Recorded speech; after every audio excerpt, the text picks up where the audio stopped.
I'll बेटा ask you. Okay, then.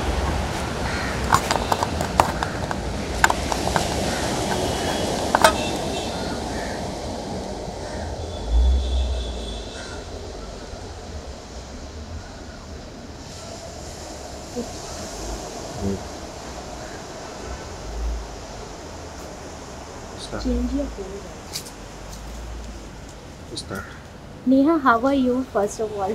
Hi, I'm good. I hope you're well too. After temptation island अभी कहाँ हम आपको वापस देख सकते हैं, क्योंकि टेम्पटेशन आइलैंड में तो एक नया फ़ैन बेस आपका बन ही चुका है, सो क्या कहना चाहोगे? After Temptation Island, firstly, thank you for Temptation Island India and thank you to the new fans that I've made. I love you guys. आप मुझे अगली बार देख सकते हैं अपने OTT स्क्रीन पर। मेरी हिंदी डेब्यू पिक्चर रिलीज़ हो रही है जिसका नाम है जून, जहाँ पे आई प्ले जून। मेरे बचपन का सपना पूरा हो रहा है, जहाँ पे नेहा दिनेश आनंद इन एन एज जून हो रहा है। सो this is a film directed by Barnali रे शुक्ला और ये उनकी सेकेंड फीचर फिल्म है। ये पूरी फिल्म का जूक बॉक्स आउट है, म्यूज़िक एल्बम आउट हो चुका है। ये आप पैनोरामा म्यूज़िक के यूट्यूब चैनल पर सुन सकते हैं या मेरे इंस्टाग्राम पेज पर सुन सकते हैं। So this way you see me next. आप न्यू ईयर की पहले, मतलब न्यू ईयर के पहले ही आ गए, तो कैसा लग रहा है न्यू ईयर आप फैमिली के साथ सेलिब्रेट करोगे? मैंने दिवाली सेलिब्रेट नहीं की अपनी फैमिली के साथ, इस बात का थोड़ा मुझे दुख हुआ, लेकिन मैं क्रिसमस उनके साथ सेलिब्रेट कर सकती हूँ और न्यू ईयर उनके साथ सेलिब्रेट कर सकती हूँ। मैं क्रिसमस, न्यू ईयर, दिवाली, मेरा बर्थडे, कुछ भी हो, ये मैं सब सिर्फ अपनी फैमिली के साथ सेलिब्रेट करती हूँ। मेरी मॉम, मेरी बहन और मेरा doggy. Christmas wish. Christmas wish. Any message to your fans about Christmas and new year, क्या कहना चाहोगे? मुझे लगता है क्रिसमस एक फैमिली हॉलीडे है और हम सबको अपनी फैमिली के साथ सेलिब्रेट करना चाहिए, जो मैं करती हूँ, क्योंकि मुझे लगता है कि लाइफ की कोई भी बड़ी ओकेजन या कोई भी फेस्टिवल जो हो, वो जिनसे आप सबसे ज़्यादा प्यार करते हैं और वो आपको उतना ही प्यार वापस देते हैं, आपको उनके साथ सेलिब्रेट करना चाहिए। जिनके पास यहाँ पर अपनी फैमिली नहीं है वो अपने फ्रेंड्स के साथ कर सकते हैं, because friends are also family. So have fun and be responsible. और ये थोड़ा ज़्यादा हो गया, लेकिन have fun and be responsible. This is how you should celebrate Christmas and new years, just have fun. So this year what is your new year resolution? मेरी resolution actually कभी होती नहीं है। मैं हर हफ्ते एक नई रेजोल्यूशन बनाती हूँ और मैं वो फॉलो थ्रू नहीं करती हूँ। ये साल आई थिंक मेरी रेजोल्यूशन ये है कि अब तक सोचा नहीं है मैंने, मुझे सोचना पड़ेगा। चेंज योर पोज ना, यू नीड टू मूव। अच्छा बस अच्छा, आप You need to move just. You need to change your pose and you need to. If you want to turn around. अच्छा you वैसे can. वाला? Yes. Okay okay.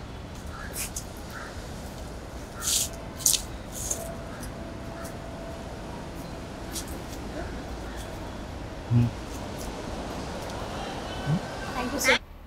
Hi Neha, how are you? First of all, क्या कहना चाहोगे? इतने बड़े journey से आप आए हो और नया रियलिटी शो, वो भी इंडिया में। जैसे हमने सुना है कि ये शो US बेस्ड शो है, तो पहले आप ऐसे कंटेस्टेंट हैं जिसका हम ऐसा इंटरव्यू कर रहे हैं रिगार्डिंग दिस शो। अपने मुंह से बताइए कि क्या कहना चाहिए।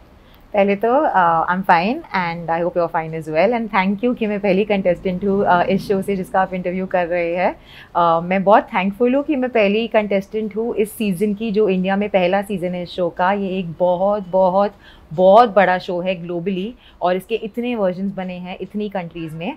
तो जब इंडिया का ये वर्जन बना और मुझे यहाँ से कॉल आया, पहले तो मैं थोड़ा डर गई थी, क्योंकि अगर आप बाहर का देखेंगे तो इस शो का कॉन्सेप्ट बहुत ही अलग है, बहुत ही बोल्ड है। तो मैं थोड़ा सोच रही थी कि इंडिया में उसे कैसे इंडियनाइज़ करेंगे इंडियन ऑडियंसेस के लिए, लेकिन जो हमारी क्रिएटिव टीम थी उन्होंने मुझे पूरा भरोसा दिया कि ये स्टोरी इमोशंस की है। और मेरी जर्नी के बारे में अगर मैं कहूँ तो मेरी इमोशंस की पूरी बैंड बज गई थी शो में। मेरे इमोशंस मतलब यहाँ से लेकर फिर से यहाँ और फिर से यहाँ, मतलब बीच का कोई रेंज ही नहीं था, पूरा एक्सट्रीम रेंज था। And it was a beautiful journey. मैंने अपने बारे में बहुत कुछ सीखा और उससे ज़्यादा मैंने दूसरे लोगों के बारे में सीखा। तो मुझे पहले लगता था कि मैं बहुत स्ट्रीट स्मार्ट हूँ और मैं बहुत इंटेलिजेंट हूँ, जो मैं हूँ, लेकिन मुझे नहीं पता था कि लोग भी उतने ही स्ट्रीट स्मार्ट है। तो हाँ, बहुत बहुत कुछ सीखा। इस रियलिटी शो में हमने काफ़ी नोन फेस और अननोन फेस भी देखा है, तो इसमें जितने भी पार्टिसिपेंट्स थे किस तरीके से उनको उनको किससे इफेक्ट गिरा कि जैसे यूएस बेस्ड शो है, अब फर्स्ट टाइम इंडिया में इनका कॉन्सेप्ट भी बिल्कुल अलग है, तो what do you think how reality show effect the participants? I think ये मेरा पहला रियलिटी शो था, लेकिन शो पर ऐसे जन थे जिन्होंने पहले भी रियलिटी टीवी किया है या उन्होंने टीवी किया है। तो मैंने ना टीवी किया है ना रियलिटी शोज़ किया है। मैं स्पोर्ट्स प्रेजेंटर हूँ और मैं एक्टर हूँ। तो मेरे लिए रियलिटी टीवी मैं देखती थी और मुझे लगता था हाँ ये तो बहुत ईजी है, तो क्या हुआ, कैमरा है सामने तो इसमें क्या है। तो मुझे लगता था being real is the concept of reality TV, which is the case. लेकिन काफ़ी कंटेस्टेंट्स है जो इतने उम्दा खिलाड़ी है इस स्पेस में, जो उनको पता था कि कैमरा के सामने कैसे बिहेव करना है या कैसे अपनी थोड़ी स्टोरी लाइन बनानी है, या एक बहुत ही क्लीशे वर्ड है लेकिन वो वर्ड है कैसे फुटेज लेना है। तो मुझे वो नहीं आता था, लेकिन थैंकफुली मैं रियल ही इतनी नॉर्मल ही इतनी ठीक हूँ कि उतना फुटेज मुझे मिला जितना मुझे चाहिए था, थैंकफुली, टच वुड। और बाकी कंटेस्टेंट्स में काफ़ी लोग थे जो रियल भी थे, लेकिन काफ़ी लोग थे जो सिर्फ कैमरा के लिए प्ले कर रहे थे। एंड अब वो ऑडियंस देख के डिसाइड कर ही चुकी है कि कौन रियल था और कौन नहीं था।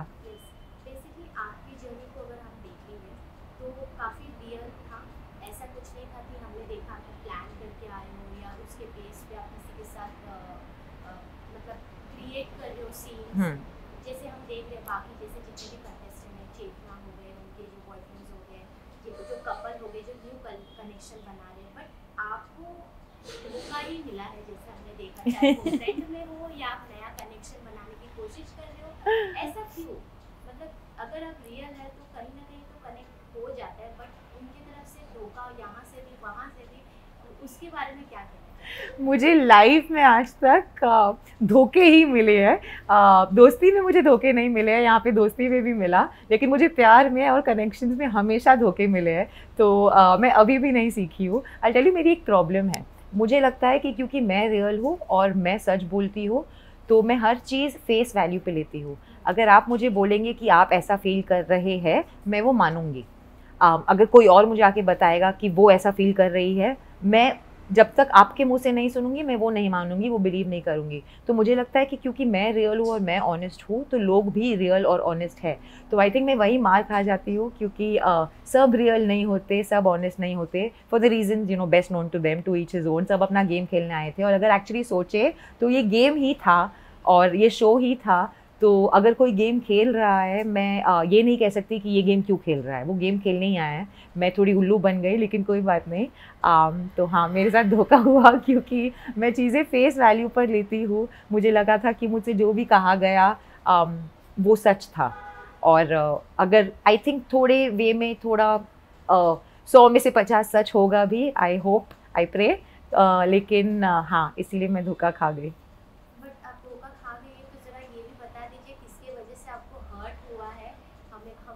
जनता को जानना है कि जिनके जो रिएक्शन से आपको काफ़ी हर्ट हुआ है, क्योंकि जैसे हमने सुना है कि आप बातें और चीज़ें अंदर रखती है, काफ़ी ओपन अप स्पीकअप नहीं करती है। रियलिटी शो में भी हमने देखा जिस तरीके से करण कुंद्रा, तेजस्वी आपको सपोर्ट कर रहे हैं, मतलब काफ़ी बड़ी बात होती है कि कोई होस्ट किसी एक पर्टिकुलर कंटेस्टेंट को सपोर्ट करता है। तो हमें ये बताइए सबसे पहले तो आपको धोखा किसने दिया जिसके वजह से आप काफ़ी हर्ट हुई? तो मेरा कनेक्शन बना था अर्जुन के साथ इस शो में, और अर्जुन एक बहुत ही अच्छे इंसान है, बहुत ही प्यारे इंसान है, और मेरा कनेक्शन पूरे शो में सिर्फ अर्जुन की तरफ था। मैंने और कहीं एक्सप्लोर करने की कोशिश नहीं की। और अर्जुन का पहला कनेक्शन थी नवीशा, और नवीशा ने ही बढ़ावा दिया मुझे कि आप अर्जुन के साथ कनेक्शन बनाइए, क्योंकि I think he also likes you, और आप दोनों साथ में बहुत अच्छे लगेंगे, और हम दोनों साथ में बहुत अच्छे लगते थे। तो ये बढ़ावा मुझे मिला, इसीलिए मैं आगे बढ़ी, और मैंने उससे ये क्लैरिटी ली थी कि मैं अर्जुन के साथ जो उनका कनेक्शन था, मैं कनेक्शन बना सकती हूँ। उसने कहा हाँ, और ये हमारा कनेक्शन बहुत ही ऑर्गेनिकली बना मेरा और अर्जुन का, क्योंकि हम दोनों का कोर बहुत सिमिलर है, ऐसा मुझे लगता था और ऐसा उसे भी लगता था। लेकिन मुझे बाहर आकर एपिसोड्स देखने के बाद पता चला कि मेरे पीछे वो अर्जुन के साथ अपना अलग कनेक्शन फिर भी कंटिन्यू कर रही थी। उसका क्या रीज़न था उसको पता है और अर्जुन को पता है, लेकिन अंदर जब मैं शो में थी मुझे नहीं पता था कि एकदम से क्या हो गया कि 4 हफ्ते के ब्यूटीफुल कनेक्शन के बाद अर्जुन ने हमारा कनेक्शन ऐसे तोड़ दिया। तो जब भी करण और मौनी आते थे वो हमेशा अर्जुन और नविशा की केमिस्ट्री के बारे में बात करते थे, और मैं हमेशा सोचती थी कि ये दोनों तो हार्डली बात करते हैं, तो ये कौन सी केमिस्ट्री की बात कर रहे हैं। तो मुझे तब स्ट्राइक नहीं होता था, लेकिन नविशा रोज़ अर्जुन से बात करती थी 2-3 घंटा रात को, और मैं हमेशा सोचती थी कि फ्रेंडशिप स्पेस में है, मैं पॉजेसिव नहीं हूँ, यहाँ कोई किसी का बॉयफ्रेंड नहीं है। अर्जुन की असली गर्लफ्रेंड जो है वो है चेष्टा, वो जो दूसरे विला में है। मेरा अगर कोई for the lack of a better word competition है तो वो चेष्टा के साथ डिसीजन होगा एंड में। तो मुझे नहीं लगा था कि घर के अंदर ही ऐसा हो जाएगा। तो हाँ, बहुत बड़ा ड्रामा हुआ, बहुत कुछ हुआ। एंड मैं सच्ची में करण और मौनी के लिए बहुत बड़ा थैंक्स कहना चाहूँगी, क्योंकि ये दो जब भी आते थे ये दो मुझे क्लैरिटी देते थे और मेरी आंखें थोड़ी खुल जाती थी कि ये क्या हो रहा है, कुछ तो गड़बड़ चल रही है। और वो क्या गड़बड़ चल रही है वो किसी को समझ नहीं आता था जब तक मेरा कनेक्शन टूटा। और जैसे वो कनेक्शन टूटा, आई थिंक मेरे अंदर एक इमोशनल बहुत बड़ा बैगेज था जो मैं मेरे पास्ट रिलेशनशिप से भी लेकर आती हूँ, जहाँ मुझे बिट्रेयल मिला है। तो मुझे यहाँ आके लगा कि यहाँ आके भी मेरे साथ वही हुआ कि मैं देख नहीं पाई कि मेरा जिसके साथ कनेक्शन था वो किसी और के साथ कनेक्शन निभा रहा है और बना रहा है। और मुझे जो सबसे बड़ी चीज़ चुभी वॉज एक फ्रेंड ने मुझे बिट्रे किया। वो एक बहुत बड़ा झटका लगा मुझे, क्योंकि मैं लोगों से इतना ईजीली इमोशनली ओपन अप और अटैच्ड नहीं होती। मैं दोस्त सबकी बनती हूँ और मैं बहुत प्यारी दोस्त बनती हूँ और निभाती हूँ दोस्ती, लेकिन मैं खुद किसी को अपने दिल में इतनी इजीली जगह नहीं देती। और मैं अर्जुन नविशा के बहुत क्लोज आ गई थी एज इंडिविजुअल्स। और जब वो बबल बर्स्ट हुआ, और द वे वो बबल बर्स्ट हुआ कि उसका कोई रीज़न नहीं मिला, इट वॉज इमीडिएटली कि एक स्विच ऑफ हो गया कि हाँ नेहा बाय, हाँ नविशा हाय। और एक ही दिन में मतलब मेरा हाथ छोड़ के उसका हाथ वो ही दिन में पकड़ लिया। तो अंदर रहकर, आइलैंड पे रहकर शो में लाइफ ऐसे लगता है फास्ट फॉरवर्ड में चलती है, क्योंकि इमोशंस सुबह कुछ और डायनामिक है, शाम को कुछ और डायनामिक है। तो हाँ, वही हुआ और मैं काफ़ी उदास हो गई। लेकिन करण, मौनी, तेजस्वी, these guys have really helped me get through my heartbreak और हाँ, and I got my closure on the show as well. Basically हमारा बात करें रियलिटी शो की, ऐसे काफ़ी लोग हैं जो रियल कनेक्शंस बनाते भी, चाहे वो फ्रेंडशिप हो, आगे तक बॉयफ्रेंड गर्लफ्रेंड हो, या आगे तक उस रिश्ते को लेके जाते हो। अभी आपको क्या लगता है कि इतने सारे कंटेस्टेंट्स में से आपको रियल कौन लगा, सबसे ज़्यादा जेन्युइन कौन? तो मेरे विला में मुझे सबसे जेन्युइन कनेक्शन लगा मेरी फ्रेंड उर्वी और मोहक का। उनका कनेक्शन इतना ब्यूटीफुल था, उनका बॉन्ड इतना ब्यूटीफुल था कि हम सबको पता था कि मोहक निधि से बहुत प्यार करते हैं, और वो शायद क्या, वो पक्का ही निधि को नहीं छोड़ने वाले हैं। मगर उर्वी उनके लिए एक बहुत ही खूबसूरत टेम्पटेशन और डिस्ट्रैक्शन बनकर आई, और वो अभी भी बहुत अच्छे फ्रेंड्स हैं, बहुत जेन्युइन फ्रेंड्स हैं, और अभी भी उनमें वो कनेक्शन है जो फ्रेंडशिप से थोड़ा ज़्यादा है। सो आई थिंक मोहक और निधि। और अगर मैं दूसरे विला की बात करूँ तो वहाँ पर चेष्टा, जो अर्जुन की गर्लफ्रेंड थी, शी वॉकड आउट विथ एरियो। एंड चेष्टा और एरियो का कनेक्शन भी बहुत जेन्युइन लगता है मुझे, क्योंकि मैंने एपिसोड्स देखे। So I think they have a very beautiful connection as well. ये जो रियलिटी शो है टेम्पटेशन आइलैंड, इसमें इमोशंस है या सब गेम ही खेल रहे हैं? क्योंकि at the end of the day ये एक रियलिटी शो, एक गेम बेस्ड शो है जिसमें आपको अपनी चीज़ें रखनी पड़ती है। आगे जाके आपका जो भी आप विनर होते हो या रिश्ता आप एक कमाते हो उस शो से, आगे जाके आपको उसको निभाना पड़ता है। तो ये आपके हिसाब से क्या लगता है? मुझे लगता है ये गेम शो तो है, लेकिन अगर आप 42 डेज़ लोगों के साथ रह रहे हो, लोगों के बीच में रह रहे हो, तो आप कितना भी गेम करने की कोशिश कर लो, आपको एक बहुत ही शातिर खिलाड़ी होना पड़ेगा, एक रोबोटिक दिमाग के साथ, जो अंदर थे घर में दूसरे जन। मेरा नाम एन से शुरू होता है और ए से ख़त्म होता है। एक और लड़की है जिसका नाम एन से शुरू होता है और ए से ख़त्म होता है, और वो शातिर खिलाड़ी मैं नहीं हूँ, वो है। तो मुझे लगता है आप कितना भी ड्रामा करें या थोड़ा फेक बने या इमोशंस प्रिटेंड करने की कोशिश करें, कहीं ना कहीं तो वो निकल ही जाता है। तो with all due respect to her as well, मुझे पता है कि उसको मैं बहुत पसंद हूँ, तो मुझे पता है कि वो बाहर आकर आई एम श्योर वो कोशिश करेगी मुझे एक्सप्लेन करने की कि ये गेम था तो ऐसा खेला या वैसा खेला। तो with all due respect again, उसने गेम खेला तो ये बात के लिए तो सैल्यूट है उसको, व्हाई नॉट। लेकिन मेरे हिसाब से ये एक रियलिटी शो है, रियल लोगों के साथ है, और आप कितना भी गेम खेलो आप लोगों के रियल इमोशंस के साथ खेल रहे हो। तो आई थिंक वो इमोशंस के साथ एक लिमिट तक आप खेल सकते हो, किसी का दिल नहीं टूटना चाहिए जो मेरा टूटा। तो अगर आपने देखा है मैं बहुत रोई हूँ और मुझे काफ़ी लोगों ने बोला है कि नेहा तो इतना रोती क्यों है। इनफैक्ट तेजस्वी ने तो आकर कहा था कि नेहा प्लीज़ रोना मत क्योंकि मैं भी रो दूँगी। तो मैं जो रोई हूँ वो मेरे बहुत ही इमोशन जैसे फूट कर बाहर आ गए, जो इतने आने नहीं चाहिए थे। मैंने काफ़ी कंट्रोल किया लेकिन कैमराज हर जगह थे, आई कुडंट हेल्प इट, वो रोना आ ही जाता था। तो वहाँ पे आके अंदर ऐसे लगता था एक इमोशनल डैम खुल गया है मेरे अंदर और वो आंसू बहते ही जा रहे हैं। तो आई थिंक किसी को हर्ट मत करो, आप कितना भी गेम खेलो, किसी को जेन्युइनली हर्ट मत करो। लास्टली ये भी बात करेंगे जैसे करण और तेजस्वी और मोनी के साथ जो आपका बॉन्ड देखा उसके बारे में बताइए, क्योंकि ऐसा हमें लगने रहता है कि आप सब पहली बार में हैं शो। जैसे आपने कहा कि पहले आपने कभी रियलिटी शोज नहीं किए हैं, ये first and this is the first time, और यूएस में शो फर्स्ट टाइम आप वही कर रहे हैं, ऐसा नहीं कि आप कोई और reality show, Indian reality show कर रहे हैं। उनके साथ जो बॉन्ड हमें देखा कि जैसे हमें लग रहा था देख के कि आप पहले से बाहर से उनको जानती हैं, तो उनके साथ कैसा बॉन्ड रहा हुआ? तो करण और तेजस्वी को तो मैं बिल्कुल भी नहीं जानती। मोनी और मेरे कॉमन फ्रेंड्स हैं दो, तो मैं मोनी को भी नहीं जानती लेकिन हमारे दो कॉमन फ्रेंड्स हैं, तो उसे ये पता है कि नेहा यहाँ पर है जो मेरी कॉमन फ्रेंड है बाहर की, जो उसके साथ मेरी कॉमन फ्रेंड्स है। तो जब भी लेकिन करण भी आते थे तो आई थिंक फर्स्ट वीक में मेरा किसी के साथ कनेक्शन नहीं बना क्योंकि मैंने जाके किसी लड़के से बात नहीं करी। मैं एक बहुत बड़ी इंट्रोवर्ट हूँ, जो ऐसे लगता नहीं है क्योंकि मैं इतनी बातों नहीं हूँ, लेकिन मैं बहुत बड़ी इंट्रोवर्ट हूँ। मैं खुद जाके किसी से बात नहीं करती अनलेस मुझे करनी पड़े। तो वो जो लड़के थे मैंने जाके किसी से बात नहीं करी, तो फर्स्ट वीक में मेरा कोई कनेक्शन नहीं बना। इनफैक्ट एपिसोड्स में पहले 10 दिन आप मुझे देखेंगे बैकग्राउंड में कि कोई लड़के से बात नहीं कर रही, अपनी मस्ती कर रही है, मैं ग्रुप में बैठ के बात करती थी। तो जब फर्स्ट वीक में डेट्स का सिलेक्शन हुआ तब करण आए और ऑब्वियसली मैं पिक नहीं हुई और मैं तो हंस रही थी कि आई थिंक मैं तो एलिमिनेट हो जाऊंगी क्योंकि मैं तो किसी लड़के से बात करूंगी नहीं, और कोई लड़का मुझसे बात क्यों करेगा क्योंकि सब लड़कियां उनको भाव दे रही है, तो मुझसे क्यों क्यों आके कोई भाव देगा basically.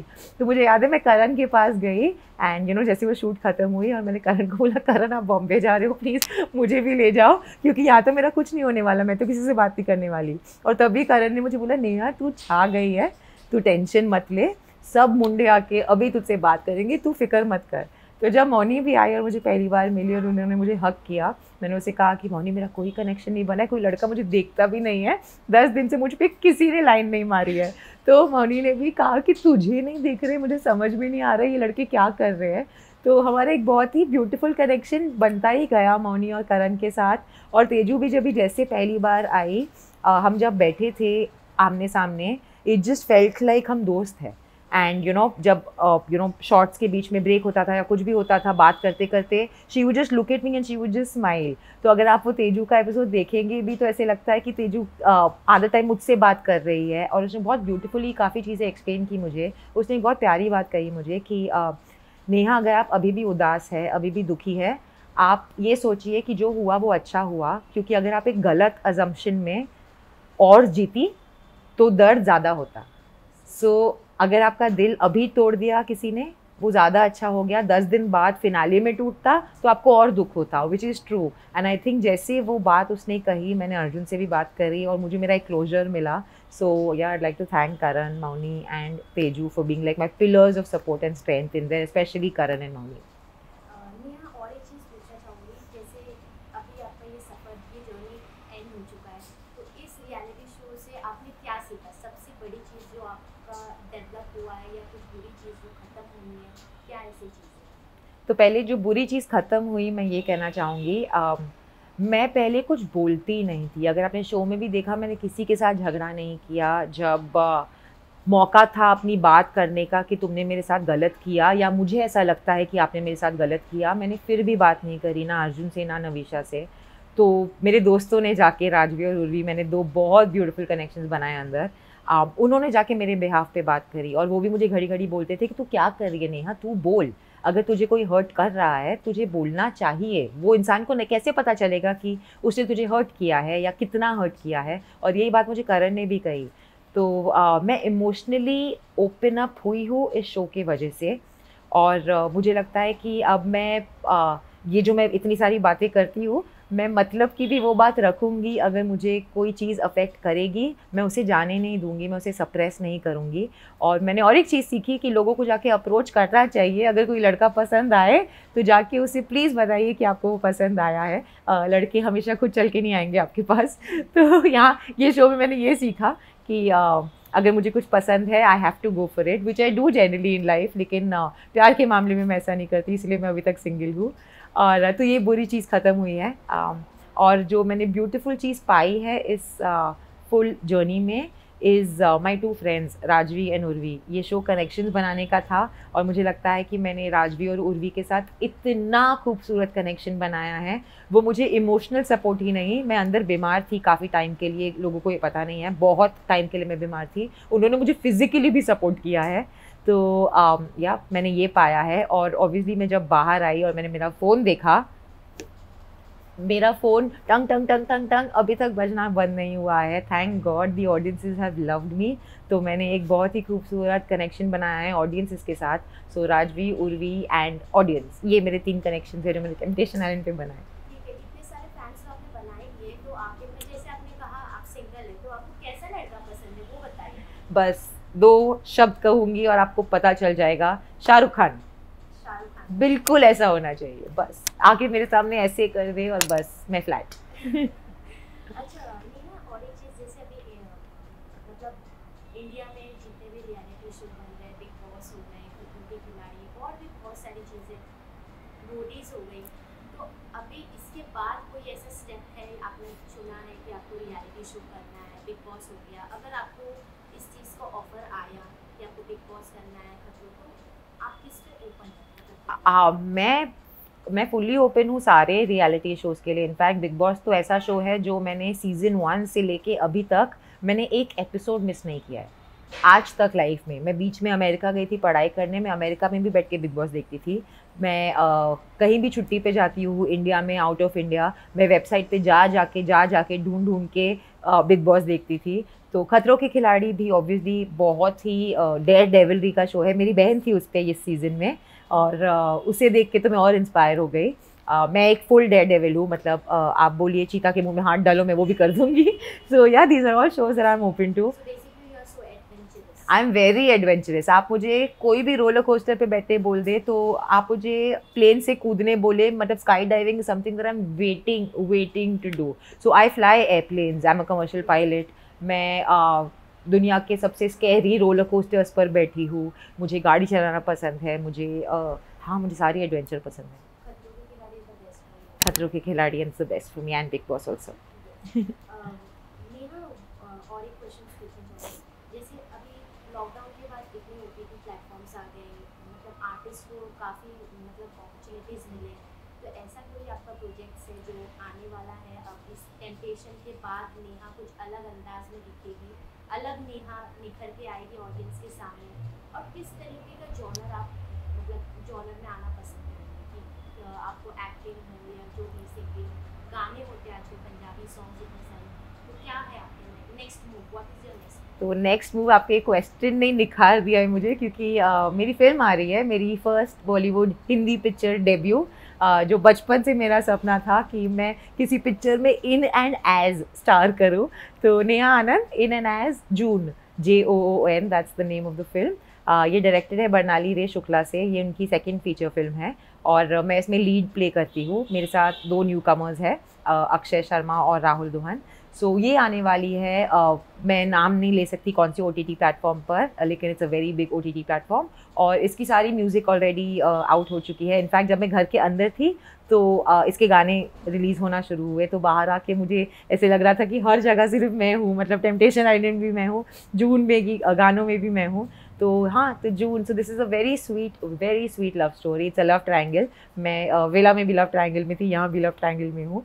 And genres that I would like to get into, my family is from the film industry, तो मैंने सिर्फ फिल्म्स देखी है जब से मैं पैदा हुई हूँ, मतलब मुझे बचपन से ही एक्टर बनना था। There was no second choice और सेकंड क्वेश्चन।